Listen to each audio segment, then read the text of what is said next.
Dumako na po tayo sa ating Gospel reading and Gospel reflection sa araw na ito.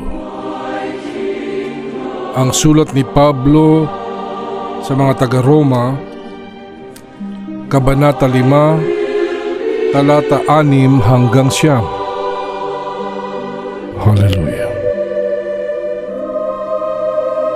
Sapagkat noong tayo'y mahihina pa, namatay si Kristo sa takdang panahon para sa mga makasalanan. Mahirap mangyaring ialay ninuman ang kanyang buhay alang-alang sa isang taong matuwid. Bagamat maaring may mga has na gumawa nito alang-alang sa isang mabuting tao, ngunit ipinadama ng Diyos ang kanyang pag-ibig sa atin nang mamatay si Kristo para sa atin noong tayo'y makasalanan pa. At ngayong napawalang sala na tayo sa pamamagitan ng kanyang dugo, lalo nang tiyak na maliligtas tayo sa poot ng Diyos sa pamamagitan niya. Hallelujah.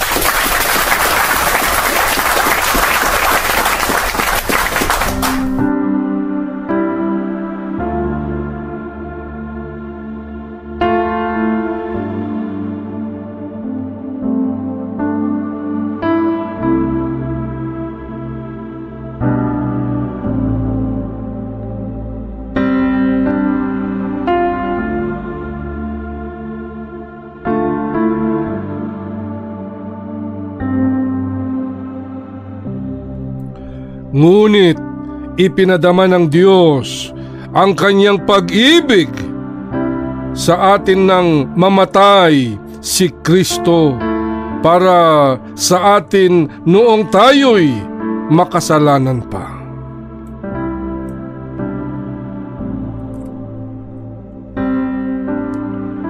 Because of God's great goodness, mga iniibig, He created men.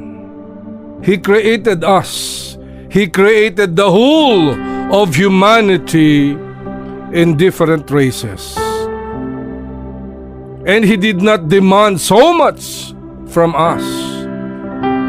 His simple commandment is to love God before anything else, worshiping Him, glorifying Him, and praising Him.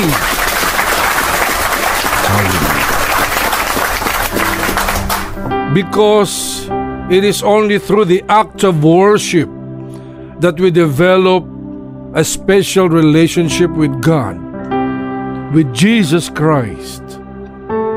And if we have developed a special relationship with the Lord, we fulfill the very purpose of our life, mga iniibig. Very true. Tama po, mga iniibig. God is the very purpose of our life. Jesus is the very purpose of our life. Isipin niyo pong mabuti, mga iniibig.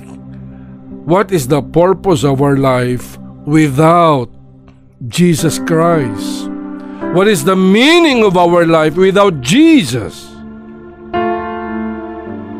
Sapagkat ano po ang silbi ng buhay natin kung wala po si Jesus sa ating buhay? Ano po ang kabuluhan nito kung wala tayong kinikilalang Diyos? Ang tanong, mga iniibig, kaya mo bang mabuhay na walang Diyos sa iyong buhay? Na wala si Jesus sa iyong buhay? Na wala kang relasyon sa Panginoon? Can you survive living without the presence of Jesus in your life?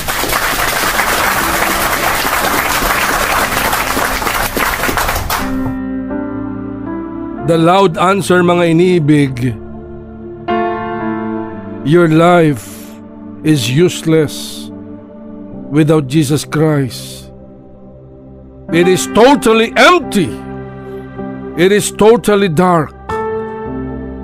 And you are nothing without Jesus. Wala hong silbi ang mabuhay sa mundo, mga iniibig. Walang kwenta ang buhay kung wala si Jesus sa iyong buhay. Hallelujah. Kanya po nakalulungkot, mga iniibig, sa mga taong hanggang sa ngayon ay wala pa ring relasyon sa Diyos. Wala pa ring relasyon kay Kristo. Na hanggang sa ngayon ay wala pa rin silang kinikilalang Diyos sa kanilang buhay. Kanya nga tinatanong ko sa aking sarili, how can these people live and survive? How can these people continue with their lives na wala silang kasama, wala silang partner, wala silang kabalikat na Diyos sa kanilang buhay? Especially po sa panahon ngayon, where life is so hard and difficult. Mas kailangan ng tao ang Diyos ngayon. Mas kailangan ng tao si Lord sa panahon ngayon. Sapagkat sa hirap po ng buhay ngayon, life is so complicated today.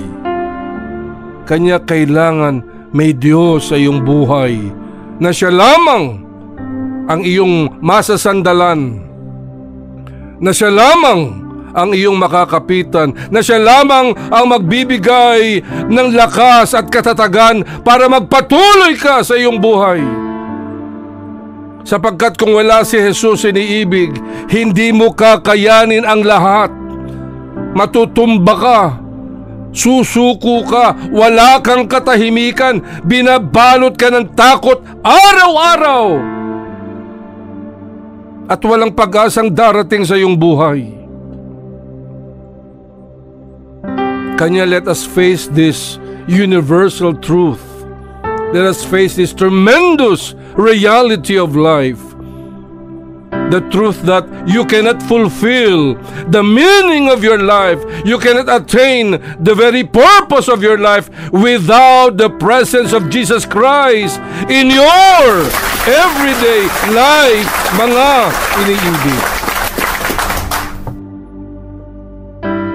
Magiging parang ang sitwasyon mo po ay para kahong nahulog sa malalim na bangin. Yung nahulog ka na hindi ka lumalanding. Parang ilang oras ka ng sigaw, ng sigaw. Pero hindi ka pa rin lumalanding, mga iniibig. Ganyan po ang sitwasyon kung hanggang sa ngayon ay wala ka pa ring relasyon kay Kristo. Your life is meaningless without Jesus. Your life is dark and empty without Jesus. You cannot exist and push through with your life and live on your own without Jesus Christ. And you cannot deny the truth, iniibig, that there is God, na may totoong Diyos, na buhay na Diyos. At sa Kanya mo lamang matatamo ang iyong peace of mind, ang iyong katahimikan, at higit sa lahat, ang iyong kaligtasan, ang iyong buhay na walang hanggan, ang mabuhay sa langit kasamang ating Panginoong Hesus nang magpawalang hanggan.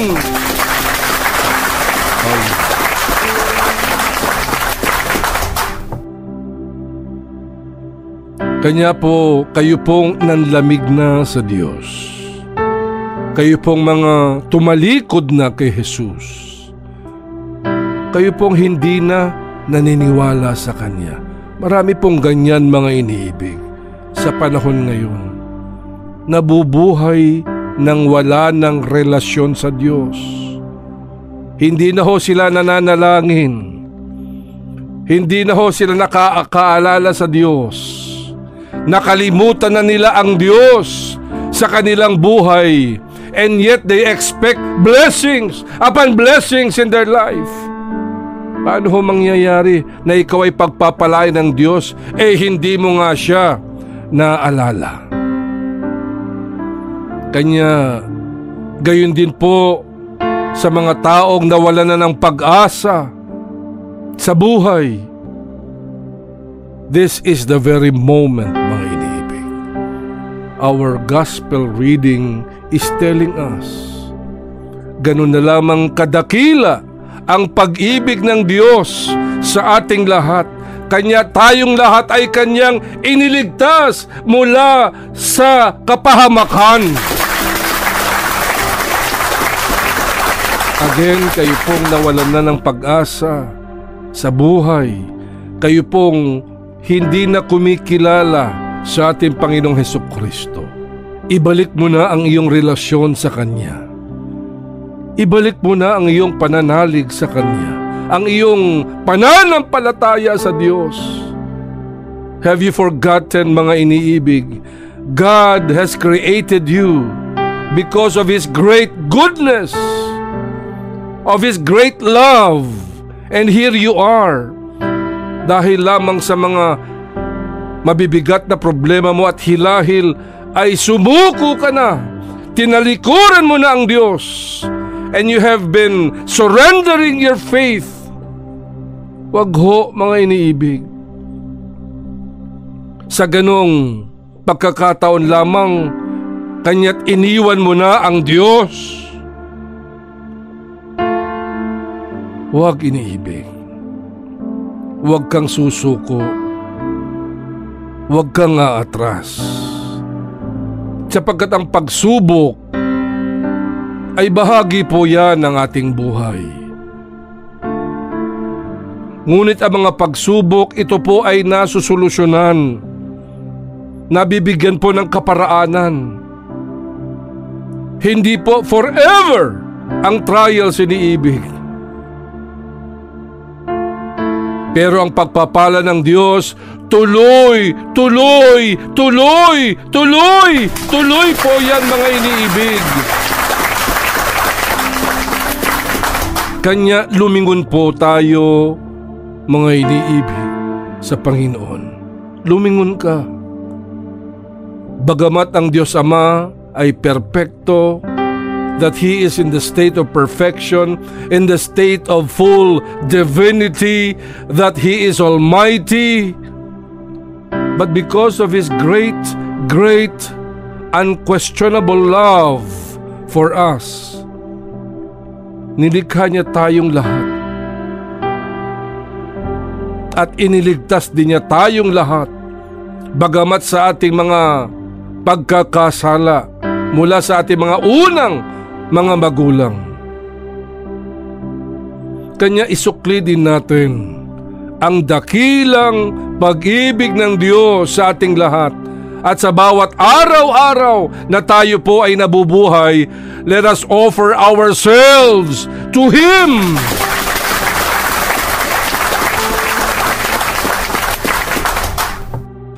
Uunahin mo siya lagi-lagi, iniibig, at sa Kanya lamang ang tunay at ganap na kapurihan, ganap na kaluwalhatian, ganap na kabunyian sa Panginoon. Tandaan mo, iniibig, consistent po, walang palya, tuloy-tuloy, dakila ang pag-ibig ng Diyos sa ating lahat. Bakit? Kailanman hindi ho nagbago ang pagmamahal ni Kristo sa ating lahat. Because nakasulat po sa Biblia, Jesus is the same yesterday, today, and forevermore.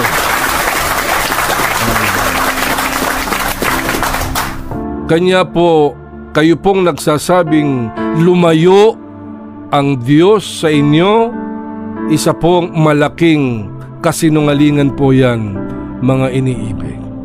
Because God will never abandon you. Kung napalayo ang Diyos, sapagkat ikaw iniibig ang lumayo sa Kanya. Ikaw ang tumalikod sa Kanya at hindi ang Diyos. Never, never, kailanman hindi ka iiwan ng Diyos, mga iniibig. I'll give you a simple reason to thank God always. Lingunin mo lang ang mga blessings mo, ang mga pagpapala mo, ang mga biyaya mo, araw-araw. Lingunin mo lang, mga iniibig. Even those little blessings in life, learn to appreciate those blessings. Yung ipinanganak ka pa lang sa mundong ito ay isa na hong napakalaking pagpapala at biyaya. Your birth is already a tremendous blessing because you will be able to experience the beauty, the wonder and challenges of life. And life is so beautiful, life is so wonderful, life is bright and beautiful. Especially if you are with the Lord. Talagang mararamdaman mo ang kagandahan ng buhay kung kasama mo ang Diyos. Kaya't napakasayang mabuhay ng kasama si Kristo sapagkat nandoon ang ganap na kapanatagan, ganap na kapayapaan at kay Kristo ikaw ay may kaligtasan. Buhay na walang hanggan, purihin ang dakilang Diyos na buhay na buhay. Hallelujah, glory to God. Katulad po ng lagi kong sinasabi, mga iniibig, when it comes to your faith, use your heart and not your brain, because your brain asks too many questions. But your heart tells you the truth. You just have to believe, iniibig. Maniwala ka lang. Firmly believe in Jesus. Na tunay na may Diyos. Tunay na buhay ang Diyos. Kanya huwag kang patatalo sa frustrations mo. Kayo pong sumuko na sa buhay nyo. Kayo pong nawalan na ng pag-asa sa buhay nyo. Kayo pong punong-puno na ng mga reklamo. Huwag kang padadala, iniibig, sa bulong ng kaaway.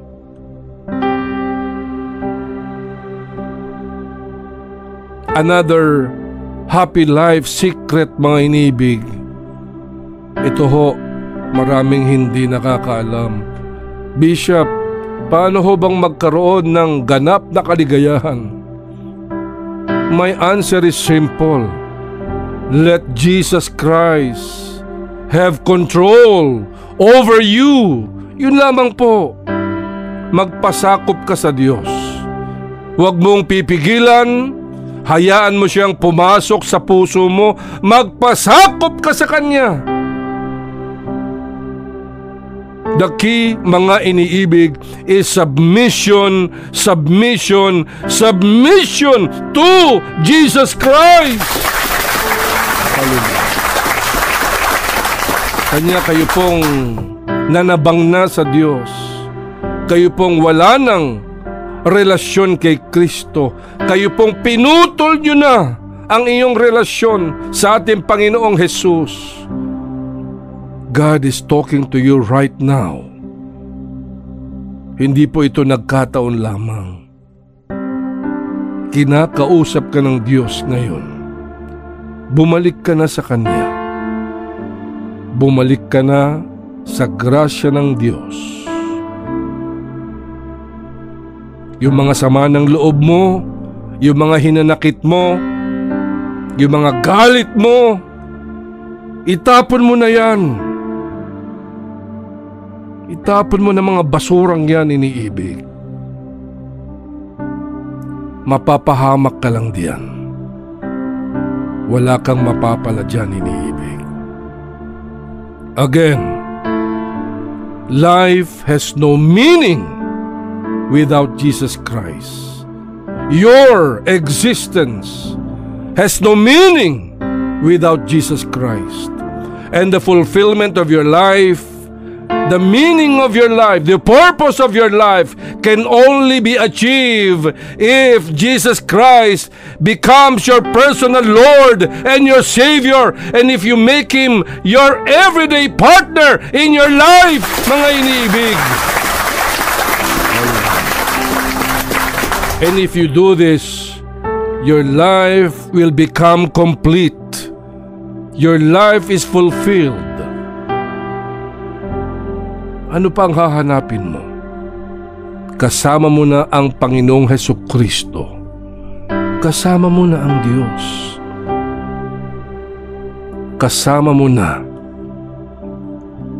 si Jesus na magbibigay sa iyo ng iyong kaligtasan, magbibigay sa iyo ng kapayapaan sa puso mo, at higit sa lahat, ang magbibigay sa iyo ng buhay na walang hanggan. Sa pangalan ni Jesus, Amen and Amen. Glory to God. Hallelujah.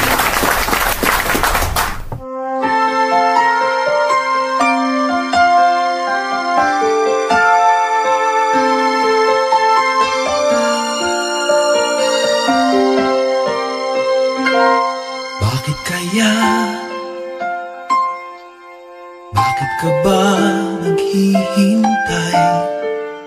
Nahimukin pa, pilitin ka ng tadhana. Alam mo na kung bakit nagkakaganyan. Lumulutang, nasasayang ang buhay mo, at ang ibinubulong ng iyong puso. Natutulog ba ang Diyos? Natutulog ba?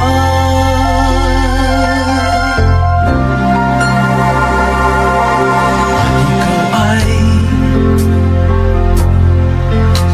agad sumusuko, kunting hirap at munting pagsubok lamang. Bakit ganyan? Nasaan ang iyong tapang? Naduduwag, nawawalan ng pag-asa, at iniisip na nagtutulog pa. Natutulog ba ang Diyos? Natutulog ba?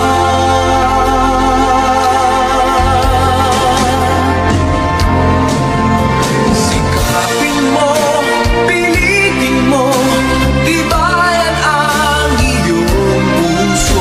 Tanging ikaw ang buhubog sa iyong bukas.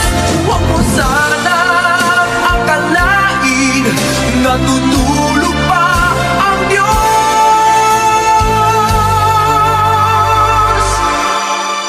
Ang buhay mo ay mayroon